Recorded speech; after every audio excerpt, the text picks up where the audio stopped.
បាទជំរាបសួរថ្ងៃនេះយើងចូលមកសាលាចរិតមួយតែម្ដងហើយសូមបញ្ជាក់ថាខ្ញុំនឹងធ្វើវីដេអូបែបហ្នឹងជាបន្តបន្ទាប់ខ្ញុំអត់មានបាន print ទេអញ្ចឹងបើ print ទៅពេលខ្លះវាអត់ច្បាស់វាតូចណាខ្ញុំធ្វើនៅលើ laptop ហើយពេលខ្លះទៅបរិចទៅវាអត់សូវច្បាស់ទេខ្ញុំបរួមចឹងទៅវាឃើញតូចបាទហើយបើបរិចវាឃើញធំប៉ុន្តែព្រាលឥឡូវមើលធ្វើម៉េចឲ្យតែបានគឺថាឲ្យតែយល់កើតបាទគឺជោគជ័យសាលាចរិតនេះសូមបញ្ជាក់បន្តិចទៀតថា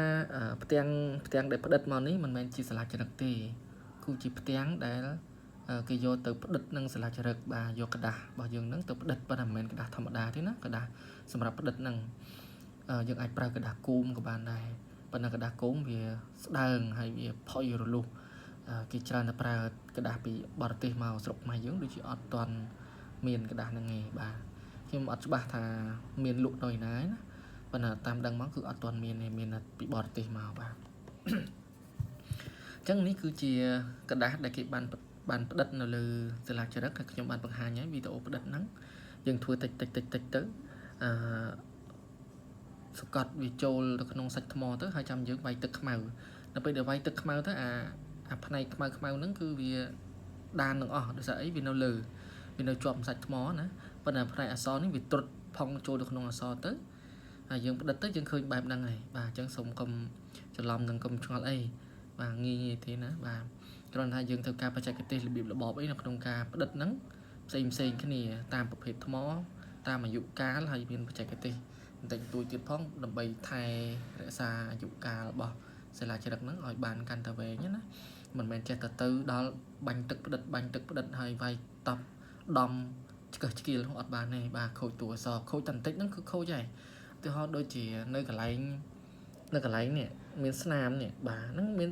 ស្នាមតែបន្តិចទេណាបាទស្នាមតែបន្តិចទេធ្វើអីខូចយ៉ាងនេះវាបែកពីដើមមកបាទអញ្ចឹងស្នាមបន្តិចហ្នឹងគឺដានជាប់មកហើយបាទដានជាប់មកហើយអញ្ចឹងហើយបានជាយើងត្រូវថ្នមថ្នាក់ណាថ្នមថ្នាក់ដូចកូនកមុំអញ្ចឹងផ្ដិតហ្នឹងមកនិស្សិតរបស់ខ្ញុំក៏ដឹងហើយពេលដែលខ្ញុំបង្ហាញឲ្យផ្ដិតអីម្ដងហ្នឹងត្រូវថ្នមត្រូវថ្នាក់មិនមែនទេនិស្សិតខ្លះមិនមែនផ្ដិតម្ដងហើយមើលនិស្សិតប៉ះសិនបើបានមើលហើយចាំជួយឆ្លើយតបផងមិនមែនផ្ដិតម្ដងហើយផ្ដិតហើយទៅម្ដងខូច2ដងខូច3ដងខូចអាហ្នឹង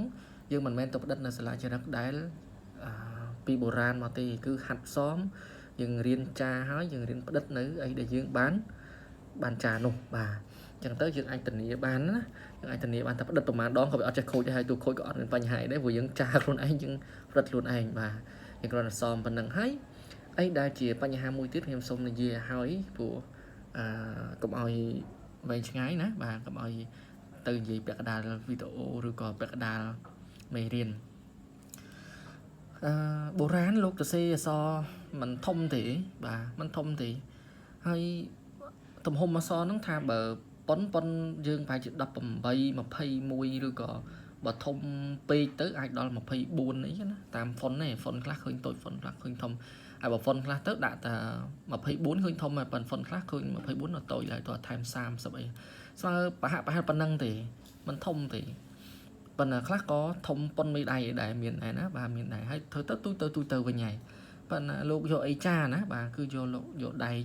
កចាដែលមានមុខស្រួចណាខ្លះក៏យល់ថាមានពេជ្រមានត្បូងដែលមុតជាងដែកហ្នឹងយកមកចាយកមកអីមកប៉ុន្តែទោះបីជាយ៉ាងណាក៏មិនហ៊ានបកស្រាយថាយ៉ាងម៉េចព្រោះអត់បានឃើញបាទអត់បានឃើញឧបករណ៍ហ្នឹងប្រដាប់ប្រដាហ្នឹងខ្ញុំទៅសារមន្ទីរដែរប៉ុន្តែចេះដើរកវ៉ាល់ដែរអត់ឃើញប្រដាប់ចាហ្នឹងណាបន្តទៅទៀតទៅខ្ញុំសូមចូលមកមេរៀនរបស់យើងសូមអធិស្ឋាននិយាយនាភាពច្រើនបន្តិចហើយបើមានចម្ងល់អីអាច comment ចូលសួរបានបាទនេះគឺសាលាចរិត K600 នេះផ្នែកខាងជើង K600 ហ្នឹងមាន3ផ្នែកគឺផ្នែកខាងជើងផ្នែកខាងកើតហើយនឹងមួយផ្នែកទៀតដូចខេត្តខាងត្បូងបាទអញ្ចឹងយើងមើលខេត្តខាងជើងមុនដែលមាន3បន្ទាត់ហើយមិនមែនប្រវែងហ្នឹងទេណានៅហៀមកខាងនេះទៀតបាទនៅហៀមកខាងនេះទៀតបន្ទាត់ហ្នឹងវែងច្រើនតួអក្សរណាស់ខ្ញុំអត់បានរាប់ទេណាអញ្ចឹងយើងឃើញអក្សរតបាទឃើញអក្សរតជើងរដាក់ស្រអៃបាទរូបបែបហ្នឹងគឺស្រអៃតជើងរស្រអៃអញ្ចឹងយើងអានថាត្រៃទៅបាទត្រៃតជើងរដាក់ស្រអីបែបនេះយើងអានថាត្រីអញ្ចឹងត្រីបាទអានេះសដាក់ស្រអោយើងអានសោប៉ុន្តែ បើយើងអានតាម Sanskrit យើងអានសូហើយបាទតែយើងអានតាមខ្មែរទំនើបចុះត្រៃត្រីសោសោនឹងតសោតជើងតមួយទៀតសោតតនឹងរនេះយើងថាសោតរៈបាទអញ្ចឹងអានត្រៃត្រីសោតរៈប្រសិនបើយើងអានតាមសូ Sanskrit យើងអានត្រៃត្រីសូតរៈត្រៃត្រីសូតរៈហើយបានសូតមកពីសនេះហានេះវាអូវាខ្មែរយើងវាអោតែ Sanskrit វាអូបាទស្រៈហ្នឹងហាហ្នឹងមិនមែនគោទេអ្នកសិក្សាកុំច្រឡំរឿងនឹងគោសោះនិស្សិតរបស់ខ្ញុំអត់ច្រឡំទេបញ្យល់ច្បាស់ណាស់បាទតែច្រឡំឲ្យធ្លាក់អញ្ចឹងត្រៃត្រីសូតរៈបាទមានប៉ុណ្ណឹងបន្តទៅទៀតទៅឃើញបនឹងញោអានេះរូបពីលើនេះញោណាបាទប៉ុន្តែនេះមិនមែនញោទេតែនេះជើងចបនឹងញោជើងចបញ្ចៈណាបាទអាទាញស្រៈដូចស្រៈអានេះហ្នឹងមិនមែនស្រៈអានេះគឺតួញោហើយបាទញោដូចយើងថាតាមរូបណាញោมันដូចពោស្រៈអាមិនអញ្ចឹងហ៎ដូចពោដាក់ស្រៈ